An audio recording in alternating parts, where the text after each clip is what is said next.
Well, my co-worship leader today, Hanju, mentioned earlier that it's the start of the Jewish holiday started last Tuesday, which was Rosh Hashanah, and that kind of marks the beginning of the Jewish New Year. And then on this Tuesday at sunset is Yom Kippur, which is the end of it. But during that period for the Jewish people of 10 days, there's this time of really looking at where might we have done wrong in the past year? What might we have done wrong? Maybe we hurt a friend. Maybe we did something that we don't feel good about. And this is a time for us to kind of acknowledge that and try and make amends.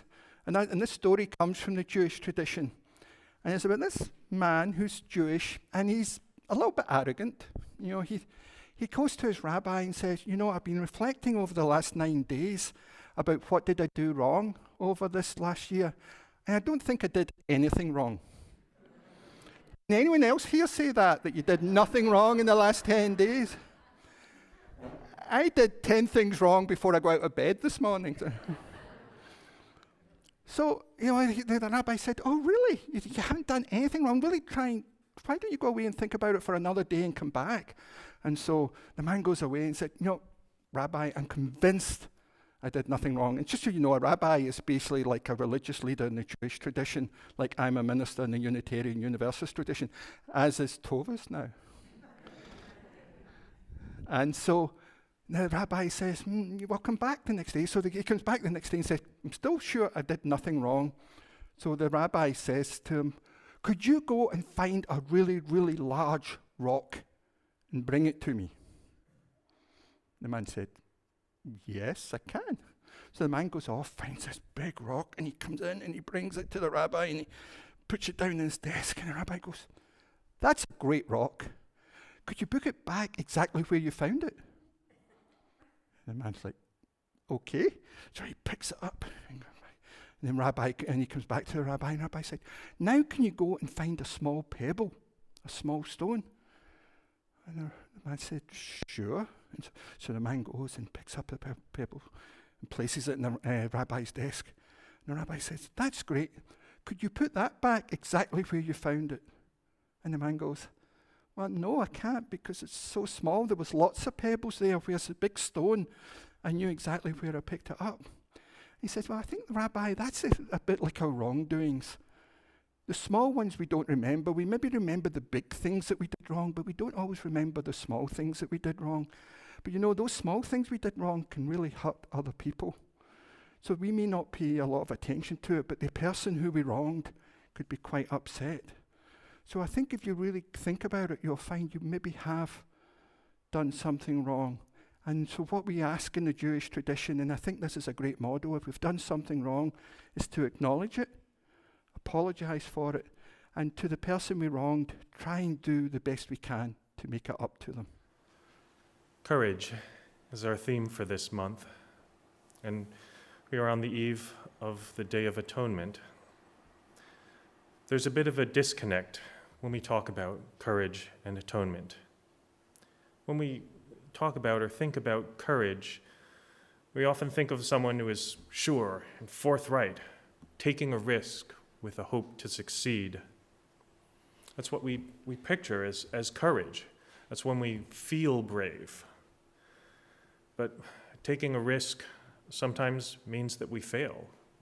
We mess up, or the consequences are so negative that it feels like we never even should have tried. When we're facing up to such consequences, we don't feel brave. We feel terrible, ashamed, afraid, beaten, maybe drained. But I think that is real courage, to deal with the consequences and look at what it means to us. Regarding Yom Kippur, when Israelites worshiped the golden calf, that wasn't an established pagan tradition or for them or something they knew. They felt lost when Moses was dead, and they looked for the right answer of how to worship God. And searching for inspiration, they looked to Moses, his brother, who led them. They threw gold into a fire, and that formed the calf. So they were taking a risk, trying to do the right thing. And for most of us, we're not always sure what we did wrong or what we have to atone for. It could be a very small stone, as Brian says. And as UUs, we don't have a simple code. We have our principles that we aspire to, but how we stick to them usually isn't clear. We may disagree with others in our community. Take 2 UUs in a room and you'll get 5 opinions. But that doesn't mean we don't atone. It's just that atoning isn't as simple as admitting we were wrong to some authority. It means we have to look hard at each other, at ourselves, and question deeply. We're not just submitting to authority. As I think about this, I think about a big risk that I took 12 years ago. I quit my high-paying software job and went back to school for a teaching credential and a master's degree in education. At that time, I was financially stable, I was with my wife and child, and was secure in our home. At that time, I felt brave and hopeful, thinking I would turn my life around, go on to make a difference in education. Halfway through the program, my cooperating teacher said that she didn't want to work with me. And the program leaders at Stanford called for a hearing whether I should be kicked out of the program. And at the same time was when my wife and I separated. She moved out, and it was the worst time in my life. I eventually passed my hearing, and I completed my degree. But making up for the missing credential prevented me from applying for a permanent job. And my financial situation, being divorced, meant that I could no longer support my family and my ex-wife with a teacher's salary. So I ended up going back into software to keep up those expenses. I did work in educational technology, though. Back when I was taking that risk before, when I was starting the program, I felt courageous. And later on, I did not feel courageous. I felt chastened, cowed, and 12 years later, still processing that.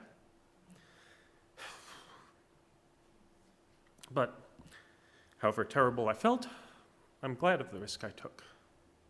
And I think that processing and dealing with failure is very important. We all take little risks, sometimes big risks, sometimes little risks, and sometimes they have terrible consequences. And it's not so much in the taking of the risks, but in the facing of the consequences that we show our courage. So, however difficult atonement is, I think we need to atone. I think we need to take risks and mess up and look at ourselves and try again, get back on the horse, as Ellen said. Those mistakes are worthwhile. I was talking to some colleagues a couple of weeks ago, and we were talking about this hymn. And one of them said they would never play that in a Unitarian Universalist congregation. I said, that's funny. I am in 2 weeks' time. And it's a challenging hymn, but I think it's really important to think of the context of who wrote the hymn. John Newton wrote the hymn. He was an interesting character, got into a lot of trouble, was press ganged into the British Navy at the time. Press gangs when you're forced to go there. And then he ended up working in a slave ship. He ended up being a slave himself in Sierra Leone for a time. And then during a huge storm off the coast of Ireland, he had a spiritual experience where he cried out to God for mercy. He did not grow up particularly religious. He cried out for mercy from God. So the spiritual experience was a little bit self-centered because, yes, he had a spiritual experience and found religion, but he still worked in slave ships for another 7 years. And then he left, and he eventually became an Anglican minister. And he became a huge abolitionist and was still alive in 1807 when Britain ended their participation in slavery. So a controversial character, but he was writing that hymn in the reflection of his participation in the slave trade. So when he talks about a wretch like me, he means it. He looks at what he did. He looked at those dark parts inside of him and sought atonement.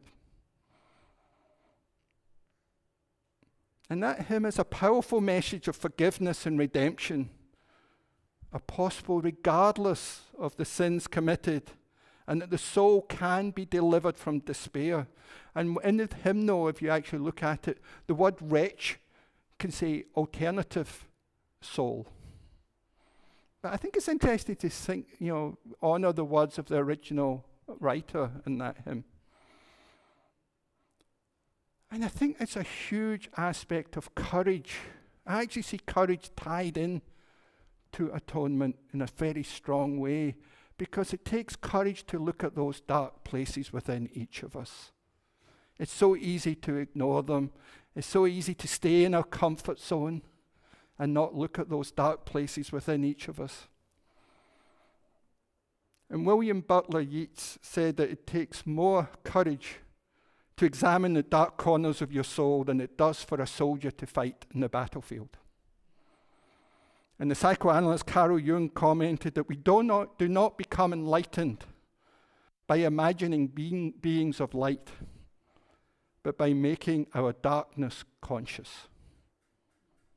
By making our darkness conscious. So I actually think the idea of Yom Kippur and Rosh Hashanah from the Jewish tradition is really powerful, because they take this period at the end of the year and the beginning of the new year to really look at where did we go wrong? Where did I go wrong over the last year? And they have a period of time for it.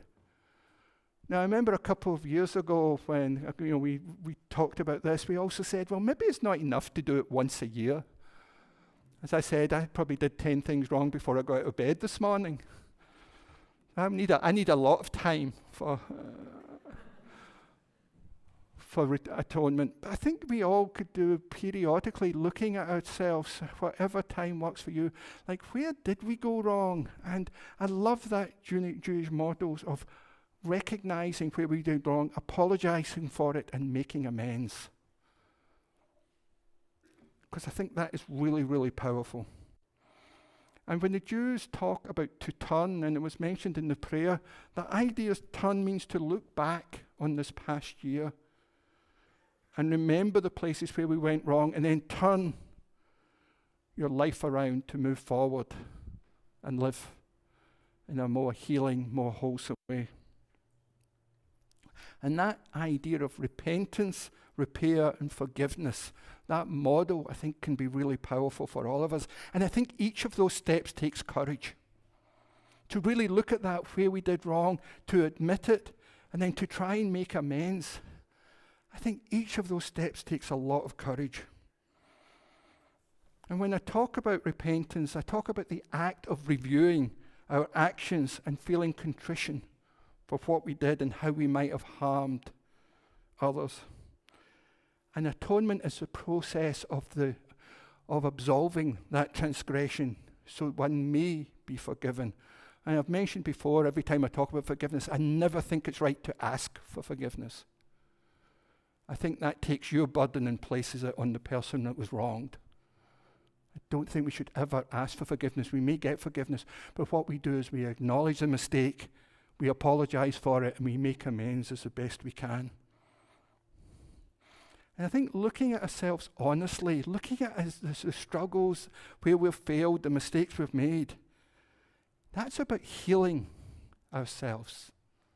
Because we carry that with us, often unconsciously. But I think many times we have guilt, we have shame, and we often try and shy away from our responsibilities because of the guilt and shame.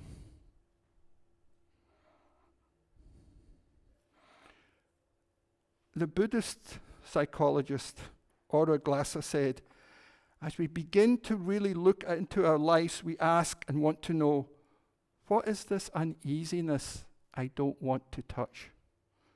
What is this unhappiness that is always there despite all my accomplishments? What is this anxiety that is always humming beneath the surface of my life? And I think about that, and I think of the courage. There's a lot of courage just to acknowledge each of those steps. That uneasiness that we feel that we don't understand. That unhappiness despite everything seemingly going well. And that anxiety that often manifests in our life and can manifest as fear. Fear of things that we don't quite understand. I remember always being struck by the Wizard of Oz. The cowardly lion was even scared of himself. I think that's a powerful thing. Does anything within you scare yourself? It's hard not to think about all the ideas of repentance, repair, and atonement without thinking of the 12-step program. I know we have people here that are probably on the 12-step program. I think for those of us who are, I think we look at especially the steps 4, 5, 8, and 9. And I want to read those to you. You can see how they're deeply tied into that spiritual quest, that transformation, because I think courage is that first step to transformation. And step 4 is making a searching and fearless moral inventory of ourselves. Looking into those dark places, those mistakes that we've made. Step 5 is admit to God, to ourselves, and to another human being the exact nature of our wrongs.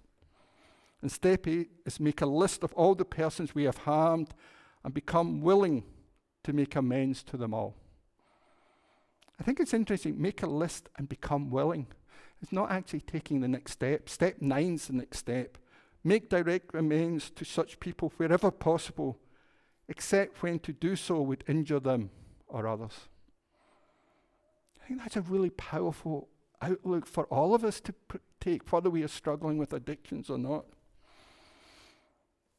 And I think we need bravery for every one of those steps. We need courage for every one of those steps. Because it's one thing to admit we've made mistakes. It's another thing to admit it to someone else. It's another thing to admit it to the person we wronged and seek to make amends. Each of those takes a greater level of courage and a greater intimacy with your own emotional life. And we need bravery because we need courage, because our culture can co-opt us with comfort, with fear, and with apathy. One of the things we're trying to do within this congregation, within our strategic plan, is to become an anti-racist, anti-oppressive community. That is not going to be comfortable. That is going to be hugely challenged to each of us as we look at that, because I know I can be racist, but I want to transcend it. I know I can be homophobic and I want to transcend it. I know I can be transphobic and I want to transcend it. I know I can be sexist, but I want to transcend it. All of those, because we're all enculturated by a culture that is each of those things and so much more, and we are all called to look at those parts in ourselves and try to transcend it. I believe that's what it means to be people of faith. That's what it means to be Unitarian Universalists. And it's going to be uncomfortable. And spiritual growth is uncomfortable. Growth is uncomfortable. And I mentioned that culture co-opts us by fear as well. And you look at how powerful fear is in our society, how it's used in the political thing. Do we vote out of fear or do we vote out of hope? That's a huge tension that we all have. And you see how often fear of immigrants, fear of the transgender community, fear of people of colour is all used as a political tool by some unscrupulous political leaders. And then the apathy. How often do we hear, I don't vote because it's not going to make a difference? There's so many ways of apathy. There's so many distractions in our media, in our life, that can take us away from those goals, that can stop us from living to a full spiritual life that each of us is capable of. And to do this work, I want to flip the idea of looking inside, doing that moral inventory. Is like, look into those places where you see the good, where you see the kindness within us. Look at those times where you did something that you're really proud of, deservedly proud of, where you were courageous, where you were loving, where you were kind, where you took a choice to make yourself uncomfortable. Do the moral inventory, yes, looking at the dark side, but look at the positive side within us. Because if we don't have that moral inventory of the good, of the kindness, of the love within each of us, then we're going to become untethered, and we'll just see ourselves like a rock climber without a rope. One mistake and we'll fall. We'll go into a dark place of despair within each of us. So when you do that moral inventory, do look at the good as well. And remember what I tell you most weeks, you are loved and you are lovable, and do not forget that. Universalist side of our tradition puts the love of all humanity, and that includes each of you, each of us here today. And the first principle of the inherent worth and dignity of every person means everyone sitting in this room. So remember that, because that allows us to look at the dark places without going into a place of despair.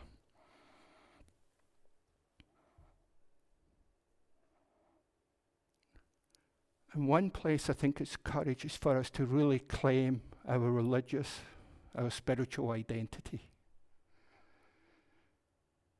I was talking to a colleague of mine. It was the same meeting that I mentioned earlier on. I don't spend all my time talking to colleagues. But this colleague said that he has far richer religious experiences in conservative fundamental churches than he does in Unitarian Universalist churches. Because he says the people there take their faith seriously. They're not playing at it. And our own president, Susan Frederick Gray, said that this is no time for a casual faith. So I invite each of us, as we take that step of courage, to take our faith seriously, to take our spiritual life seriously, and live into that. Because the world needs us to take our faith seriously. I've said many times that I believe the world would be a better place if the Unitarian Universalist values were more prevalent in our society. I truly, truly believe that. But we need to go out and promote those values. We need to take our faith seriously. We need to take a role as people of faith and not be apologetic about our faith. You know, there's a lot of jokes about Unitarian Universalists, and they're all probably deserved.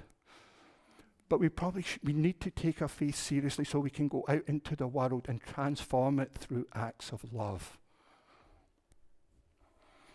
Because as the author Brian and Andreas says, anyone can slay a dragon, but try waking up every morning and loving the world all over again. That's what takes a real hero. I think that also takes courage.